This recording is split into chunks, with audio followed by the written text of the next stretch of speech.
అందరికీ నమస్తే. సో పొద్దున్న నుంచి తిరుపతి ప్రసాదం గురించి నేను మాట్లాడిన వీడియో, నేను మాట్లాడిన మాటలు చాలా మందికి తప్పుగా అనిపిస్తున్నాయి. సో ఎక్స్ప్లెనేషన్ ఇచ్చే ముందే ఆ మాటలకు ఎవరన్నా హట్ అయి ఉంటే డెఫినెట్ గా సారీ చెప్తున్నాను. అండ్ నన్ను రెగ్యులర్ గా ఫాలో అయ్యేటోళ్లకు నాకు వెంకటేశ్వర స్వామి ఎంత ఇష్టమో తెలుసు. యూట్యూబ్ లో, ఇన్స్టాగ్రామ్ లో 3 నెలలు 4 నెలల సంది శనివారాల వ్రతాల గురించి, వాటి డీటెయిల్స్ గురించి నేను చెప్తూనే ఉన్నా. అవేవి దేని గురించి ఎవరు మాట్లాడుకోలేరు. అన్ఫార్చునేట్లీ దీని గురించి మాట్లాడిండ్రు. ఏదైనా సరే తప్పు జరిగింది నా సైడ్ నుంచి. నా మాటలు తప్పుగా ఉన్నాయి తప్పితే నా ఇంటెన్షన్ అది కాదు. మేము రిచ్ అని అన్నది 10,000 L1 క్యూ లైన్ లో నిలబడ్డప్పుడు, పొద్దున ప్రసాదం తీసుకునేటప్పుడు కాస్ట్లీ లైన్ లో నిలబడ్డమని ఆ ఉద్దేశంతో అన్నాను. ఏం జరిగినా సరే ఇప్పుడు నేను ఏది ఇచ్చినా మీకు ఎక్స్ప్లెనేషన్ లాగానే అనిపిస్తుంది తప్పితే నేను తప్పు ఒప్పుకున్నట్టు మీకు అనిపించదు. అందుకోసం నేను దాని గురించి ఎక్స్ప్లెనేషన్ కూడా ఇస్తలేను. తప్పైతే నా సైడ్ నుంచి జరిగింది అండ్ నా తమ్ముడు సోను తరపు నుంచి కూడా జరిగింది.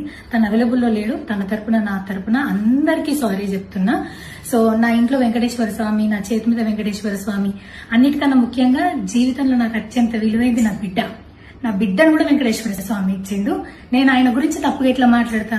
అస్సలు ఆయన గురించి తప్పుగా మాట్లాడా. ఆయన గురించే కాదు, నన్ను రెగ్యులర్ గా ఫాలో అయ్యేటోళ్లకు నేను అన్ని మతాల దేవులను మొక్కుతా, అందరి దేవులను మొక్కుతా. అందులో వెంకటేశ్వర స్వామి నా జీవితాన్ని మార్చేయండు. ఈ రోజు నేను అనుభవించే ఏది కూడా ఆయన దయలేకపోతే కాదు.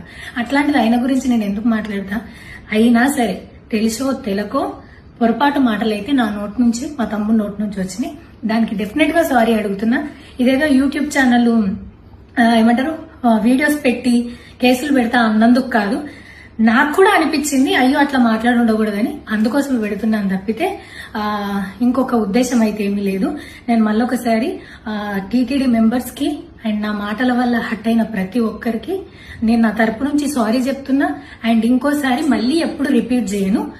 సో నా సారీని యాక్సెప్ట్ చేయండి. నన్ను రెగ్యులర్ గా ఫాలో అయ్యేటోళ్లకు నాకు వెంకటేశ్వర స్వామి అంటే ఎంత ఇష్టమో తెలుసు కాబట్టి వాళ్ళందరూ నన్ను నమ్ముతున్నారని కోరుకుంటున్నా. మళ్ళొకసారి ఎక్స్ప్లెనేషన్ కాదు, సారీ చెప్పినంత మాత్రాన తప్పు ఒప్పైపోతుందని కూడా కాదు. బట్ నేను చేయగలిగింది ఇది ఒక్కటే కాబట్టి మళ్ళొకసారి అందరికీ సారీ. అండ్ డెఫినెట్ గా ఐ ప్రామిస్ ఇంకోసారి ఇది రిపీట్ అవ్వదు. Thank you.